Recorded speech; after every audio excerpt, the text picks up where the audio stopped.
This is Josh, the host for Must Be Nice, giving you real life tales of business owners every other Monday.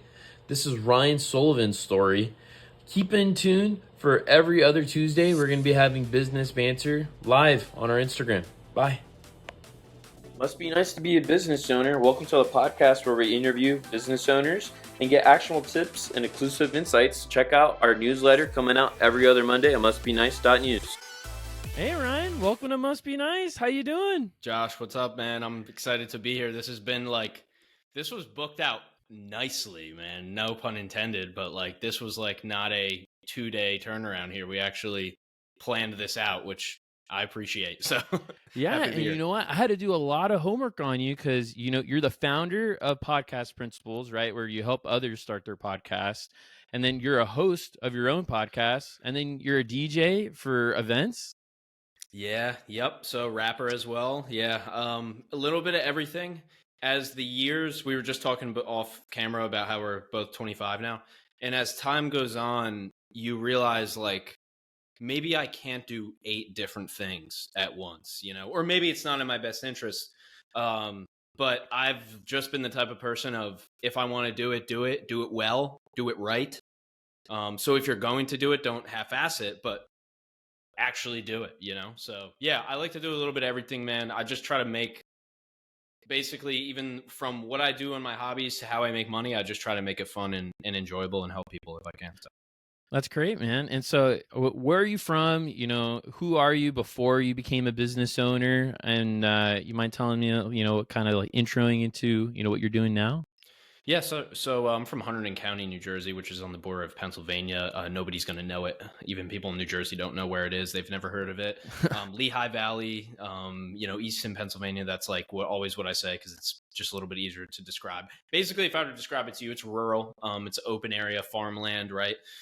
That's where I grew up, just playing around in the woods, outside all the time, type of thing. It was it was a cool upbringing. Knew all of my neighbors, but it wasn't a neighborhood.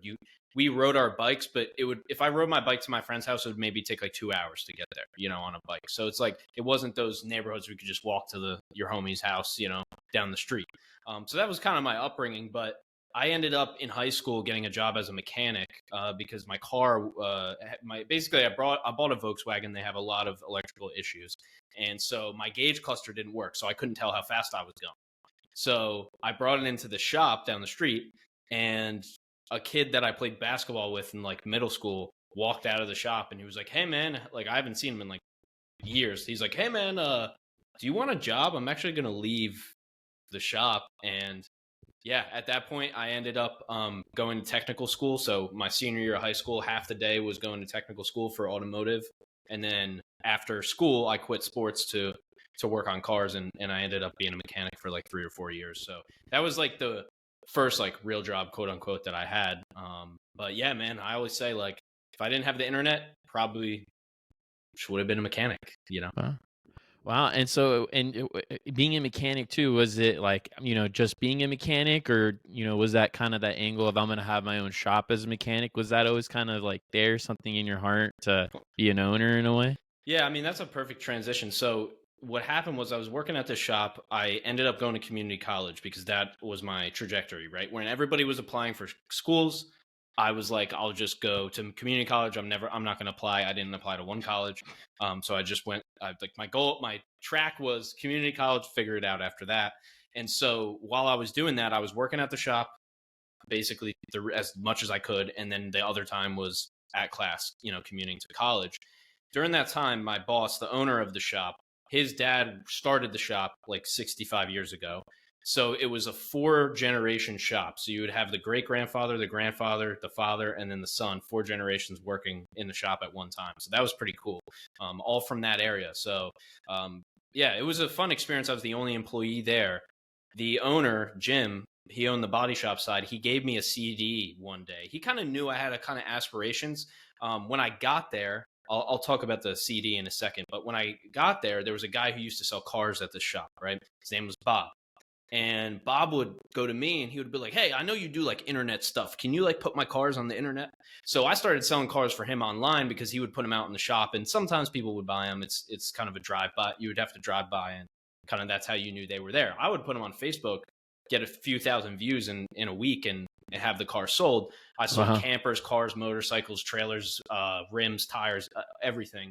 So I was doing these side hustles. And so my boss was like, hey, I know you had you're selling cars for Bob. I know you got a little like tendencies. Why don't you listen to this? So he hands me a CD. It's called Rich Dad, Poor Dad. So I'm like, what's this? What is it about dads? Like, like, what is this, bro? So I put this shit on my CD, my tape. Luckily, I had the '09 Accord. Still have the car, by the way. It must be nice, dude. That concept. I'm still driving my '09. It's got 220,000 miles on it. You know, that's the deal, brother. It ain't glorious. But it still has the CD thing. So I popped the CD in. Probably took me like 3 or 4 days to do the whole audiobook. And yeah, I learned about the difference between your rich dad and your poor dad. So Jim became one of my kind of first like rich dads, so to say. He had a little bit of real estate. He had the mechanic shop. So fast forward a little bit, I save up $20,000 and I have two options. The shop that I worked at had a shop down the road.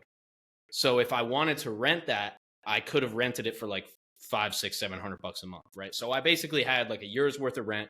I had enough money to start a shop. Or I could go to college and pursue a degree, because in my last semester at community college, I didn't get a degree because I chose all different classes. I took 3 psych classes, didn't get a minor in it. I took like anything that interested me, took Spanish, dropped that because I couldn't handle that. And, you know, it's just the professor was too intense. But I took a business class, and then I took like 3 business classes after that. And just that one business class, man, I was like, okay, if I go to college, I'm going for business because I really like this. And I ended up going to college. So that's what I chose. I didn't open the shop. But yeah, if I go into cars, I probably would own a shop or a dealer or something like that, or maybe rent cars. I don't know. I still want to do something with cars. We have an automotive podcast on the roster. It's about EVs. That's really getting a lot of traction right now. So there's a few overlaps still. I'm still a car guy. I love cars. Always have cars and motorcycles and stuff, but not all the time, man. You know how it is. Sometimes you got to sell the fleet. Yeah, no, most definitely, man. And so, all right, so you we're going to college, right? And you decided, okay, I'm gonna go to your 4-year, right? Or you said you didn't decide to do that. I did 2. Mm-hmm. After 2, that was like the minimum for like I could convince my parents that I'm done if I wanted to. Like if I went out and really did something, they would have been fine with me just doing the 2. But I made the decision to go to the 4-year school to do the next 2 years to get the bachelor's degree instead of quitting college and opening my shop. And there's another story around what happened in that shop too that I can tell at some point. But so in your 4-year degree, right, you know, obviously you went from the community college and you're going to a 4-year school. Did you just grind it out and get a business degree, I assume? Or were you also kind of like a little involved in campus? What is Ryan Sullivan at a 4-year degree? What does he do? Oh, yeah, no, I wasn't involved in anything. It's funny because I have the same mindset now. If you ask me to be on a podcast, dude, it's like, yes, let's go. Tell me when and where I'll be there. If you ask me to join a thing, my answer is automatically no, right? And so, because that's how I am. I heard a quote one time. It was something along the lines of like, I don't want to be a part of any group that anybody wants me to be a part of, right? So it's like, for some reason that doesn't vibe with me. Maybe my mind will change. I thought life coaching was bullshit, and now I have one, you know? So it's like, it is kind of, sometimes your mind changes. But at college, man, college for me was the time that I could explore. So what I did was I ran my podcast. I interviewed people who worked on their own. I read Tim Ferriss. I watched Joe Rogan. I got into personal development, self-development, read every Tim Ferriss book. I didn't even know why I was reading it. I was just reading it. Like, you get Rich Dad, Poor Dad, then you start to like, okay. And then I'm like, what's meditation? I read Sam Harris's book my first week. I moved into my apartment, had 3 weeks by myself, right when I got to university, and read Sam Harris's book on meditation, meditated not every day, but basically every week since then, right? Like, got my meditation routine down. So I started building my life in college. I think a lot of people go to college to build, I guess, their life up, but they end up destroying it. Like, they don't Like they're not actually using the time to do anything that that will help set them up later, right? Like And so I constructive. look constructive, yeah. Hey, dude, I went out. I'm not a party animal though. I'm not into that. But I still did it, but it wasn't all the time. What I think of is like, when I think about this, I'm like, what did the people do? Like, they really had to try to not do anything all the time, right? So, because it's like you have all the time in the world. Like, college is basically like, for most people, partying with an interruption of some school and then like back to fucking off and party. So it's just like, for me, I just saw it as an opportunity to just take the time to do the shit that I wanted to do. I can make music at 11 o'clock in the morning on a Tuesday and nobody was around. I could do it. I can make a song, you know, I can interview people on my podcast in my kitchen, or I can have them on virtually. Like, I just took that time, man, you know, personally to build things up for myself, learn. And that's when I started freelancing, and freelancing got me into business as well. It was really like music, podcast. It was music, podcast, music, freelancing, working for an agency, and then to my own business. That was kind of the trajectory. Wow. And was there anyone, throughout this process, right, growing up and even in college that, inspired you? Were you exposed to like business owners? Yeah, I mean, definitely somebody who I was on Deerdeck's podcast. I think I've looked up to Rob Deerdeck for a while. I mean, before I looked up to him from when I was a kid, and then again once I realized how successful he was in business. Gary is a real easy one. I really am, like, when you talk, like, I'm the Gary V to Alex Hormozi success story. Like, I didn't find Alex Hormozi till way later, but I was watching Daily V in 2017, probably, like right at the cusp of Gary going from being a wine guy to being this kind of influencer and talking to the much broader kind of category of people. I was watching him but not doing anything, and then I met him, and then it clicked, because I asked a question about artists. Because whenever you meet Gary, which many people have had the opportunity to do, the goal is to ask him something that gets him fired up, that most people don't ask him. And so I went in with that strategy, right? And I was able to ask him a question that his team posted, and that video got like 1 million views. And what was the question? It was when I'm still an artist, but it's not as big of a part of my life anymore. But when it was a few years ago, I met a collective of artists, right? And my friend owns this collective called Mad Minds. It's basically all these artists that come together and make music together. So when I had got my question with Gary, I was like, hey, we have this collective of artists. I could send you the video. I still have the video. We have this collection of artists, we all come together and like perform together.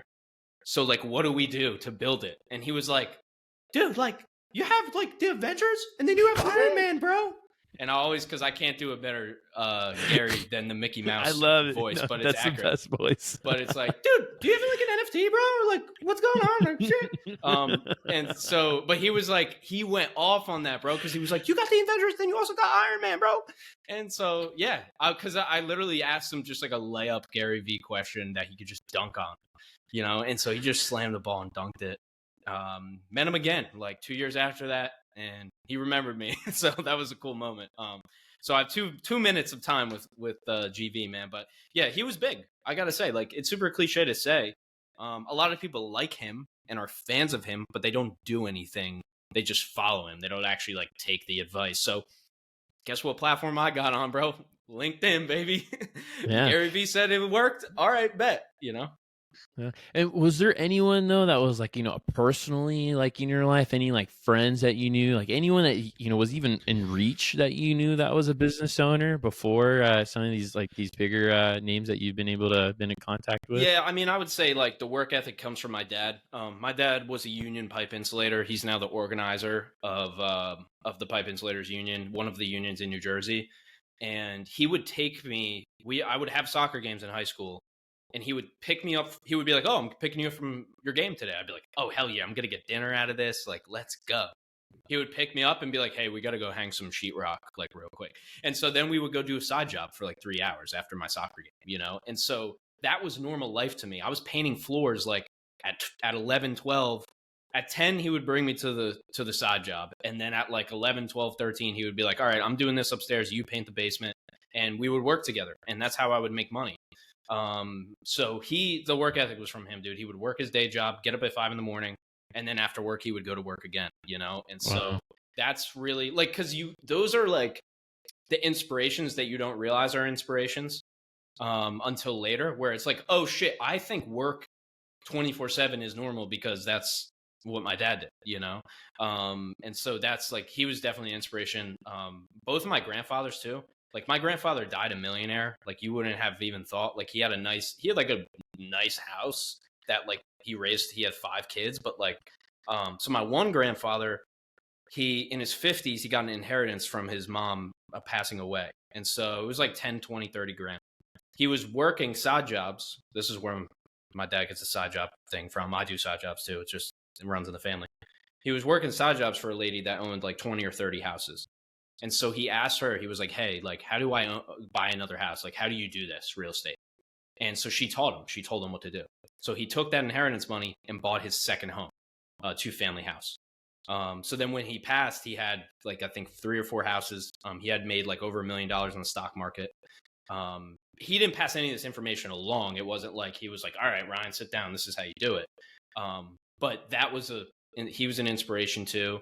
And then my other grandfather like got a college education in his 40s while he had 3 kids at Rutgers, and ended up working for Tiffany, the jewelry company. You know, went from like menial jobs to working in Manhattan. So those guys were definitely inspiration. But again, it's like, you don't realize it till later, you know? Yeah. And I feel like, everyone wants to kind of, in a way, be better than, or, try to, surpass the accomplishments of the generations prior. And it sounds like you got some accomplishments that they've done that, you definitely want to at least reach or surpass, right? Oh yeah, I'm lucky, man. I'm lucky in that sense. I mean, yeah, for sure. And in terms of the real estate, right? Like it skipped a generation. Like my parents weren't as good with money. They didn't have investments. They didn't handle money correctly. But now it'll skip down for me. So it was like my grandparents, then it skipped my parents. Now I'm going to have real estate. I have life insurance. I have, IRAs. I have all that stuff, right? Because I realized that what they didn't do, but then also what my grandfather ended up doing. So yeah, it's, definitely some to live up to.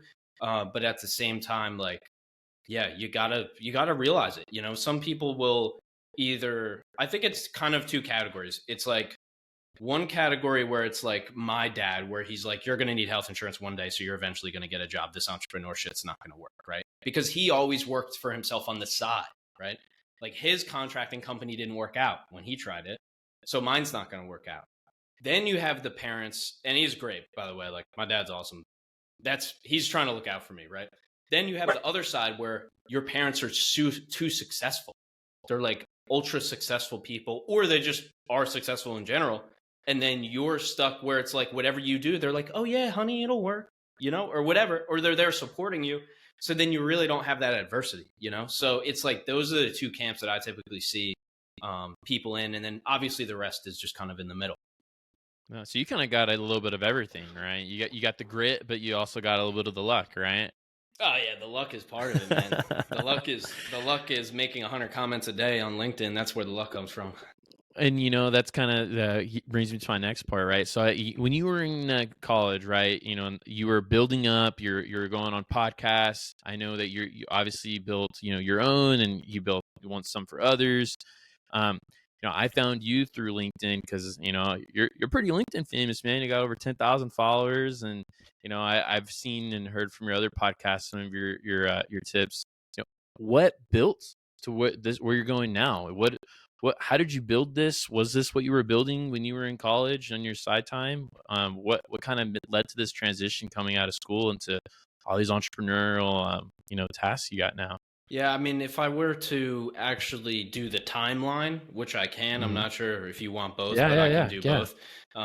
So I'll do the timeline, and then I'll do like the actionable practical advice. Because I know a lot of these podcasts end up being like, tell me about your story, but then it's hard to actually get advice from that. So my goal is to also make sure I give value. So I'll tell people exactly how to do everything that I've done. I'm always open about that. But the timeline is I'm in college. I start freelancing.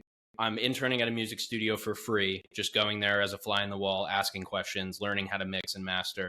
I had 2 mentors. One owned a music studio. The other one was a musician. Now he's Diddy's graphic designer. His name's Beachlinks. He's incredible. He's amazing. Like, worked with Action Bronson, like had a rap group that toured the country. Like, I had basically those 2 mentors, who both, by the way, just I DM'd them on Instagram. That was really how I got in there. So Rob Deerdeck too, just went on his website. It's not that hard, people. These people are around. So I had those 2 mentors. At the same time, I was working for the DJ company that I'm still working for today, and as a side job. And then I was trying to freelance myself. And so once I got my first freelance client, it was a agency in New York City. And I was on Upwork every day. I would go through all my connections and buy more, go through all my connects and then buy more. And so I was out of connects again. And it was 3 months. I only got 1 job for $80. I'm like, this isn't going to work. I'm not going to make it. And there's a post, and they put the company name in the post. And you don't do that if you're going to post on Upwork, because people will, be cold emailing you and all the shit. So I was like, you know what? Who cares? I'm going on the company website. I booked a call as if I was a prospective, company. So it was a marketing agency, but I booked a call as if I was interested in their services. So I booked a call. I get on this thing called Zoom, which I've never used before in my life. And I download the app. I had to figure it out. And the guy gets on there and he's like, yeah, man, so you have a YouTube channel? I was like, yeah, dude, to be honest with you, like, I'm not supposed to be here. I just saw your job thing and I just want to work for you. I'll kind of just do anything. Just let me know. Is there something I can do? I know how to produce the podcast. He was like, oh yeah, man, I like the hustle. I like that you reached out like this. Sweet. He's like, come in the city. And cause I'm like a couple hours from New York. He's like, why don't you come in for an interview and we'll talk? So I was like, all right, great. This is amazing. Right. So I'm getting my shit ready, man. I'm coming in the city on Thursday, whatever it is. I'm talking like 30-minute car ride. I got to buy the ticket to the bus. Then I take the bus and then it's a 30-minute walk, but I'm just chilling. Who cares? And so I'm like walking there and I'm like 5-10 minutes away. And I realize I'm like, what am I interviewing for? The job post was to just edit the podcast audio. Like, I don't even know what this interview's for. So I'm like, all right, whatever. I'll just take it anyway. So I get there. I'm talking to the guy. He's like on his phone the whole time, dude. He's just looking at me. He's like, yeah, whatever. He's like, just do the whole podcast. Interview, host, produce, edit, mix, release, promote, book the guests, do it all. I'm like, okay, sounds good, man. So we did 1 episode. He was like, how much? I'm like, $15 an hour. He was like, deal, because that's how much I made as a mechanic. Yeah. And so that was He's like, that's a steal, huh? Bro, he made out for like years on, but that's the game, baby. If you guys want to hire somebody, find somebody from college. They're like 1 out of every 10,000. But if you could find that kid, not saying that I'm 1 out of 10,000, but it's like, if you could find that person, it's not cheap labor for the sake of cheap labor. You're teaching somebody what to do. Maybe think about that before you would maybe go on Upwork or a Fiverr or something like that. But anyway, fast forward, man, that was my first client. I was there for a year and a half. He took me off the podcast after a while. I believe it's kind of full circle. Like, he's messaged me before I don't answer him. He stopped paying people. He was doing drugs and substances under his desk. And it was kind of a smoke and mirrors thing, like take the money from the client and then like ride that money out till we have no more and then try to take some money from somebody else. And it was a very backwards business model. And I was looking at the agency by the time that I left. I'm, I guess, like 21 at this point, 22. And I'm like, I could easily do this like way better. And I know podcasting. So that's when I left. And I had talked to Gary a few months before that. Yeah, left in February 2020, started this in March 2020. Pandemic hit, sat on LinkedIn every day. Wow.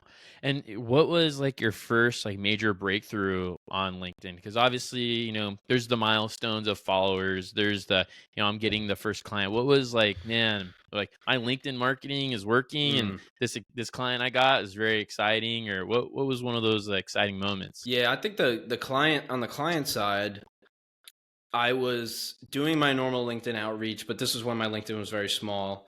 We used a bot in the beginning because my friend, I work for another guy named Mike Anderson, and he's a really good guy. Like he basically took me under his wing a little bit, and we were kind of selling Instagram growth together back in the day, like just hustle shit.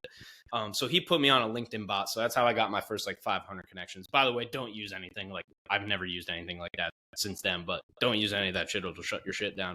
But after that, I was just doing my engagement every day, DMing people probably more than anything. This is way before the comment marketing kind of stuff, before I figured that out. But I was doing split my time between Upwork and LinkedIn. And one day I get a call from this guy and he's like, "Hey man, like you're the podcast guy, right?" And I'm like, "Yeah, what's up?" I didn't know who he was. I don't know where he came from. And so he's like, "Yeah, we got this show. There's celebrity guests. Like we have a mentalist. The mentalist is and they didn't even have me sign an NDA. So that's why I love talking about this. And not that NDAs are they are what they are, but I love that they didn't have me, like it was so unorganized that like they didn't have me sign an NDA. I'm talking, we had Robert Irvine from the Food Channel. We had Tony LoBianco, who's in like 5 mob movies. We had, the CEO of Wounded Warrior. We had just bangers, man. We had a couple guys from the NFL. Like it was so cool. It was such a dope podcast. No idea how this guy found my number still to this day. That was like a $4,000 or $5,000 contract. So like that was the biggest moment where I'm like, oh my God, this is happening. Like I had to call my friend Stefano, and I was like, dude, do you know like how to process a credit card for like $4 or $5 grand? Because I don't know how I'm going to get this money. They want to pay with a card. Who's ever spent $4,000 or $5,000 on a card? I'm like, this is insane. So yeah, man, that was a shit show too. My first 2 gigs were complete shit shows, dude. Just the first guy on drugs, the second one with the mentalist who man, it was so convoluted. But that was great, man. And then in terms of LinkedIn, I mean, I still got to get to the tactics too. So we got to make sure we talk about that. But I don't think there's any one moment. I mean, I guess once I hit like 5,000 followers, I was like, okay, this is this is the most I've ever had on any platform. The most I had before that was like 3,000 on Instagram. So. Yeah. And so was there any like, kind of like setbacks in a way, although you had these, kind of like 2, not the best clients for your first 2, right? Was there any like, would you say setbacks in this journey that you've had so far and running Podcast Principles, or, getting, some shows going or anything where it was kind of a, dang, like, I can't believe that happened moment? Yeah, I mean, it's just when you have no money left, that's the hardest one, I think, because who functions under the mindset of like, hey, dude, if the money runs out, we'll be fine. Like nobody says that. Like nobody with a 9 to 5 is like, I can't wait till I run out of money and like it'll be great, it'll be cool. Like in my business, like I'm not telling my team like, hey, I'm at 0, guys. Like I'm putting it on a credit card. Like I've knock on wood, never had to, but I think the least that I went down to in my bank account was like maybe like $80 or something like that. That was maybe a few years ago, and then more recent times, maybe like $400. I think like earlier this year there was a time where I had like $400 left. But it's like those are the hard ones for me, just because paying my people. That's all. Like it's not me. I can go Uber, bro. I don't give a fuck. Like I'll go be a mechanic again. I'll go Uber. I'll sell couches. I'll, do videos for mechanic shops. I mean, whatever. I'll figure my shit out, but it's like really like after working for that guy, the kind of first like client I had or whatever, where like he stopped paying people. Was always my thing of like, make sure, like I'm talking, you can ask anybody who's ever worked for me. There's never been a person where I said, I don't have the money. Like, I can't pay you right now. You have to wait. There's been moments where I said, it says in the contract to get me the invoice by this day and you're 2 weeks late. I can't pay it because you signed a contract saying that you need to invoice me by the end of the month. Well, okay, that's a different story, right? Because now we've already agreed upon this, which doesn't happen. All my guys are great, man. Guys and girls who work for me. They're fantastic. But I think it's that's been the hardest thing. And it's also just not knowing. I'm out here. I was a nobody. I came into this podcast industry. I've worked on some cool shows, but it's every day. Like it doesn't stop. I have to send 100 messages a day. I have to make 1 or 2 posts a day. I have to make 100 comments a day. It's not that it, like, nothing happens if I don't do that, right? So there's setbacks along the way, you know, there's mostly small. But the reason why I don't have one is because it's part of the game. Like, I look at it like every time something happens and my partner is like, dude, what's going on with this? I'm like, all good, bro. Write it down. And now we have a solution for it for next time, you know? So it's like, that's how you got to think about it. Yeah. And now you're not a nobody at all, man. I found you through LinkedIn. Your tactics are obviously working. I've heard a little bit about them. You mind sharing them? And Yeah. because hey, when you see your profile for face value, you think, man, it must be nice to be Ryan, man. Like, look at this guy. He's got so many followers. Everyone, if there's people who dream about making a podcast and you're doing it every single day for others too, it's incredible, man. Like, what do you do to really spread your passion and generate leads? Yeah, so how it works with, and I appreciate you saying all that, man. It must be the same for everybody. Before I get into the tactics, like, this might sound really crazy, but it must be the same for Matthew McConaughey as it is for you or me or Joe Rogan or anybody to be like, hey man, this looks so cool. What you're like, you made it or whatever. Like, I feel nothing at all when somebody's like, dude, your profile is 12,000. Like, I'm grateful. Like, I'm super grateful. Like, I've made it. I'm 25 years old. I've made it. I work for myself. I live with my girlfriend. I love her. Like, I've done the things. Like, I've done a ton of cool shit. Like, I've already made it, but I also I'm not even 1% of what I want to do. Right. So it's like, that's a tough thing for anybody to do, but that leads me perfectly towards, that's why I give everything away, or I try to. I haven't because I need to figure out how to package it first.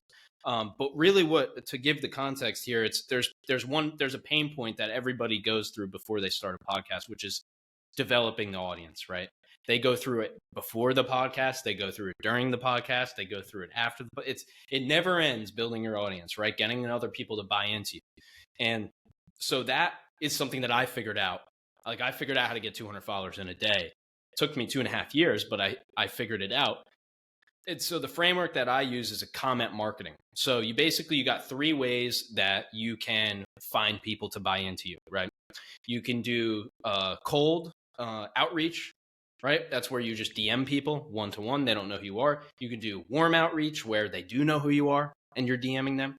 You can do cold organic.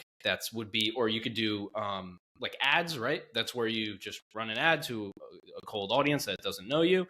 And then you can do kind of content to the warm audience. So that's basically like posts that the things that you post that your followers that already know you see, right? So like, those are your different ways to get people to buy into you or to figure out who you are.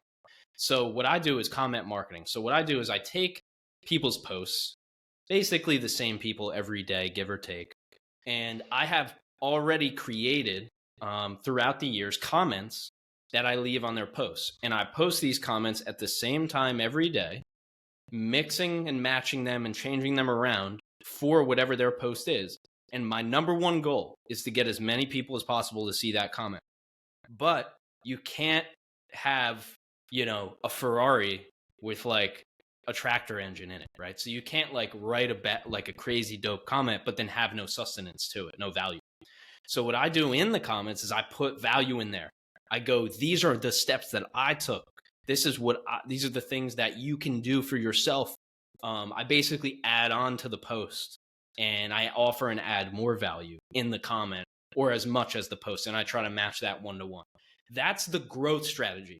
I also make comments that are just for me. I type a comment that's just my opinion. I was arguing with a vegan today. Okay.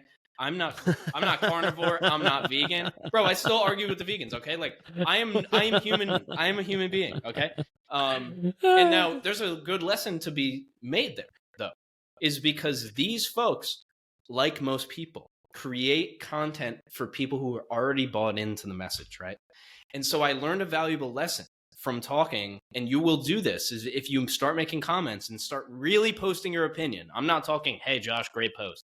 That's bullshit. That doesn't you will always be that guy if you want to be that guy. There's a billion of you.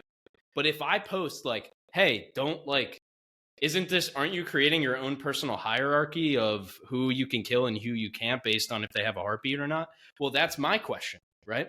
And so now the comment section is friggin' going, dude. And I'm in there. So like, it's not, I don't want to say that I'm not human and I just type these robotic comments. Like I still get fired up about shit, you know, but I heard you don't even use ChatGPT, right? I have sparingly. So like, say for example, it's a comment on a very notable figure in history, right? Say it's a post about Abraham Lincoln. Okay.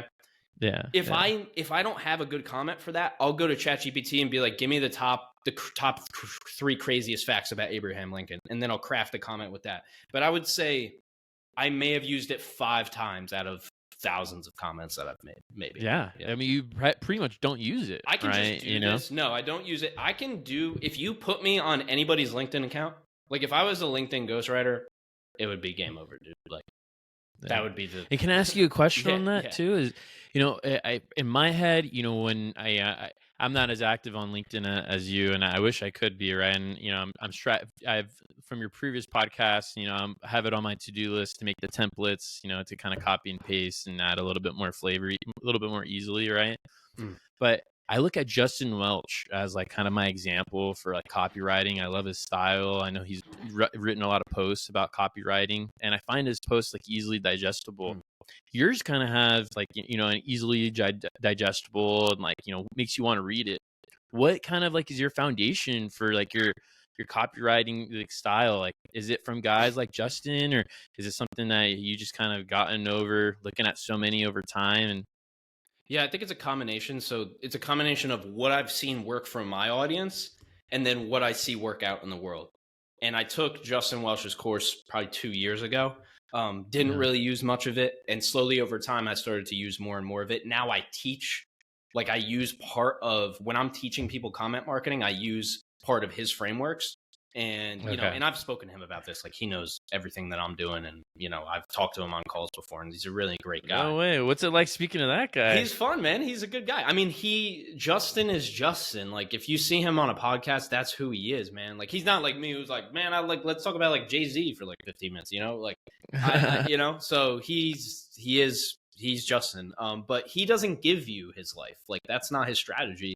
I don't really vibe with that. I would rather give you a little bit more about who I am and probably ruffle a couple more feathers and, maybe not have that one person book a call because of one thing that I said. And that's okay with me.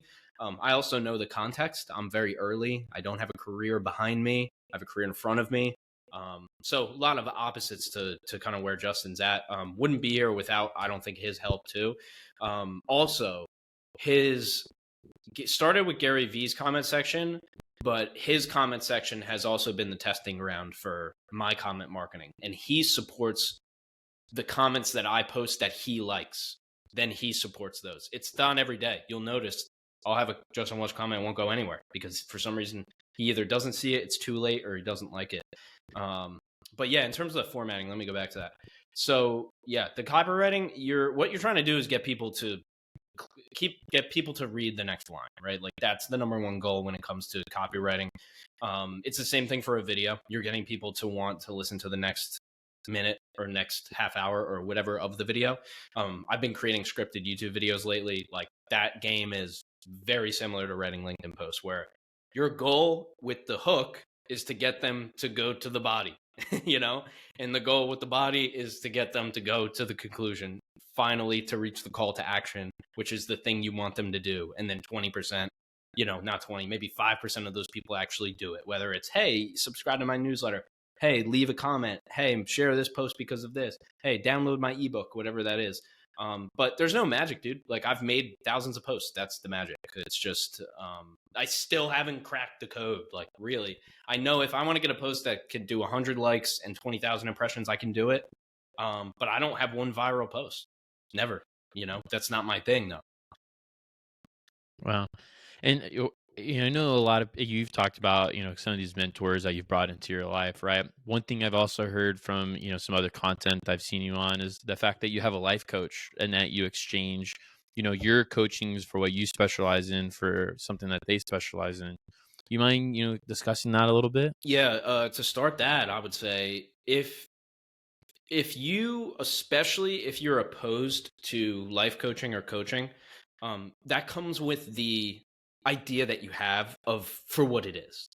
And the idea that you have for what it is not what it is.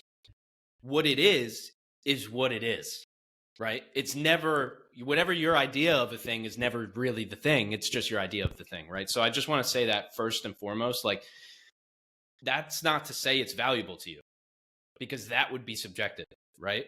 But saying it doesn't work or it's bullshit or whatever is also subjective. So we're playing the same game. What it was for me is a friend of mine who started a company years ago. He now works a job, but he also does coaching. And how old is he? Because is he around our age? Yeah, he's like 26, 27. I would say, like, he's not a business coach. Like, he does help me make decisions with business, but he is a life coach. Like, I'm not going to him being like, hey, bro, can you help me scale from 10K a month to 20K a month? Like, no, that's a different coach, right? He is more so like staying in line with what you want to prioritize. It works really well for somebody like me because I want to do everything. I want to rap. I want to produce. I want to podcast. I want to run a business. I want to go skimboarding. I want to DJ a party. Like, I want to do it all. And so mapping out those goals in the beginning, at least for me, was really beneficial. And it's just clarity of mind for me personally. And if you don't know how to do it, find a coach, DM like 30 of them. They're all reach back out because they're all looking for clients. Figure out whatever the thing is that you do. If I was Josh, I would say, hey, I know how to launch a podcast. If you don't have one yet, I'm looking to exchange 1 hour of podcast coaching for 1 hour of life coaching just to try it out. And if you do that with a few people, one of those people will probably be your coach for the next few years. And that's how I did it. And we're still working together. It's probably been maybe a year, 8 months. Yeah, it's not perfect. Nothing's perfect, but it's definitely helpful in my opinion. And how routinely do you meet with your life coach? Is it kind of like a weekly thing? And what is your routine? Like, are you like Justin Welsh, where, he's got the morning cleared out to go work out with his wife, probably doing some yoga, or what are you doing? Yeah, I mean, so his name's Nick Gates, my coach. He's a great dude, man. I always like to shout him out. He was a guest on the podcast like 3 times. And then one day he called me, and then he was like, we had a conversation, and after that call, I was like, okay, dude, let's do this thing. Like, I totally get it. We meet, every week or every other week. Guaranteed on the dot. I help him with LinkedIn, and he helps me. One day he'll start a podcast, and I'll help him with that. And he kind of keeps me on track with coaching. But in terms of routine, yeah, man, I mean, I can give it to you any way you want it. You want it from the top of the morning or yeah, I want to know, what do you like? Because I feel like a lot of people are scared to follow their business ownership dream just because they don't really want to rely on themselves to wake up in the morning and go through the day without someone telling them kind of what to do. What is your routine like, since you completely have that autonomy to do whatever you want, right? Yeah. And hey, like I said, I'm not perfect either. Like, sometimes I just stop working, when I'm just like, it's like 2:00 in the day and I'm like, I don't have anything left in the tank right now. I'm just going to stop, and a lot of people don't have the ability to do that. So I won't say that, like, I'm not 16 hours a day every day. I'm 16 hours a day, like 2 or 3 days a week for sure. And then I work on the weekends too. But in terms of routine, I start out, my girlfriend has to get up at 6 now, so I'm getting up at 6. My ideal wake up is about 6:30. Once I get to that 7 mark, it's not enough time for me personally. Waking up at 6, I'm making the coffee, doing my stretches. So I'll stretch for like 10 minutes. Hit with the gun or stretching, whatever it is, just to kind of whatever sore from the workout the day before. Then she'll leave around like 6:40. At that point, I'll start my meditation because it's just me. That'll be about 20 minutes. And then at 7, I'll sometimes I journal, sometimes I don't. If I journal, I'll just do kind of like 1 page or 2 pages. And then at that point, I might take a shower, might not, kind of just depending how much time I have or how I'm feeling.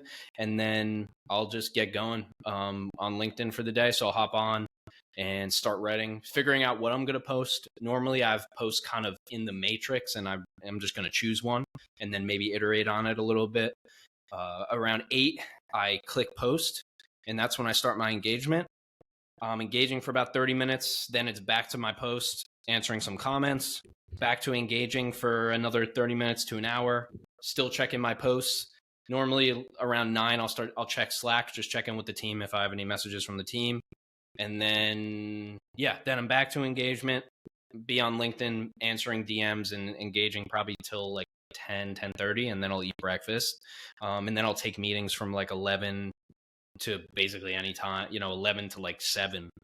But it's not like all meetings from 11 to 7. It's just that's the time that I block out for meetings. And then like this, like I'll probably 6 o'clock, normally 7 o'clock. It's rare I'll go to 8 o'clock at night for meetings. And then before and after meetings, I'm usually answering messages, sending out emails, sending invoices, or editing my podcast or recording my podcast. So that's the day. And then I get my workout in. So right now it's about almost 6 o'clock. So I'll go to the gym right after this and get the workout in, come back, make dinner, show up my girl, go to bed, do it all again. Cool. And I know you said you had you built a team, right? Is there like a remote team throughout the US or some people that you have, make these podcasts happen?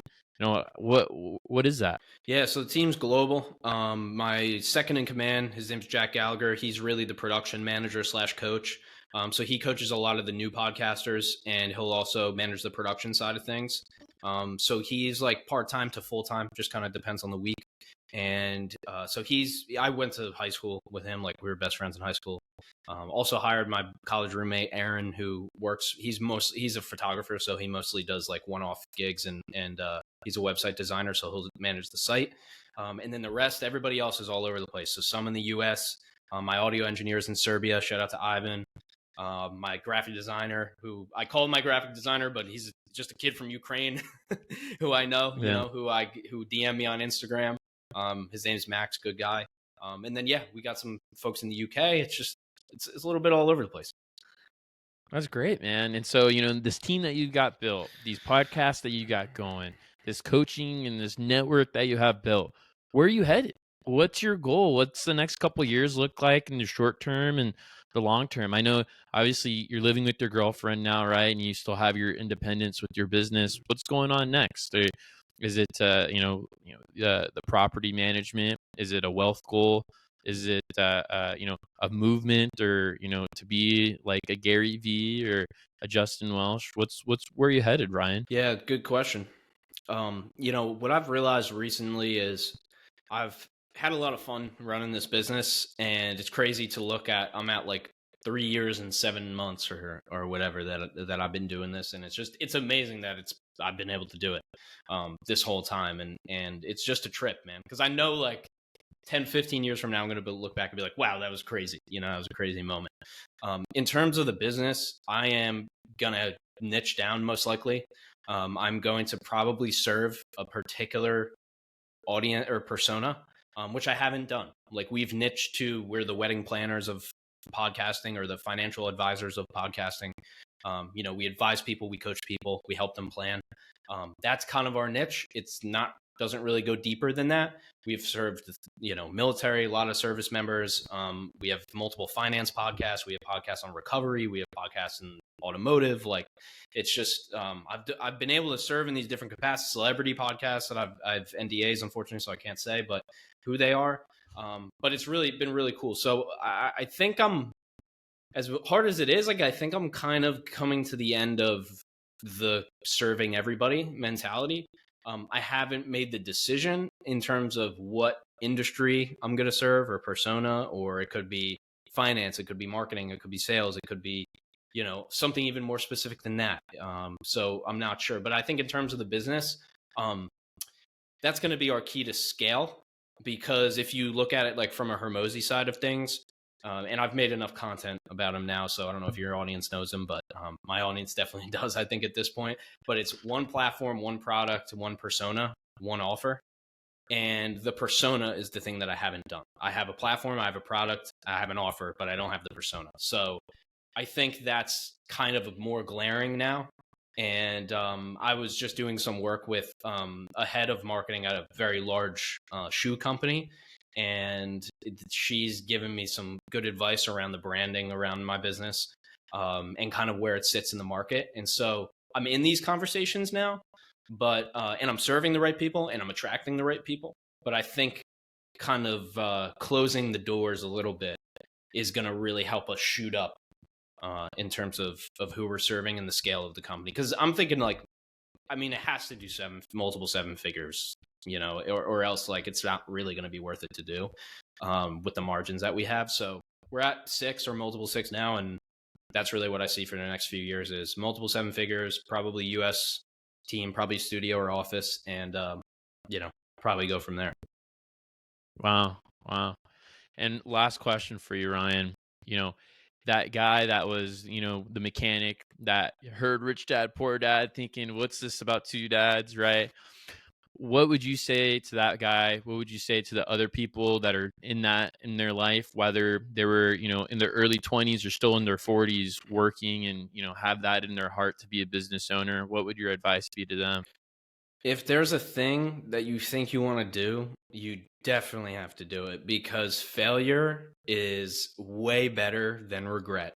Nobody on their deathbed goes, man, I hated that, sucked when I failed that on that thing.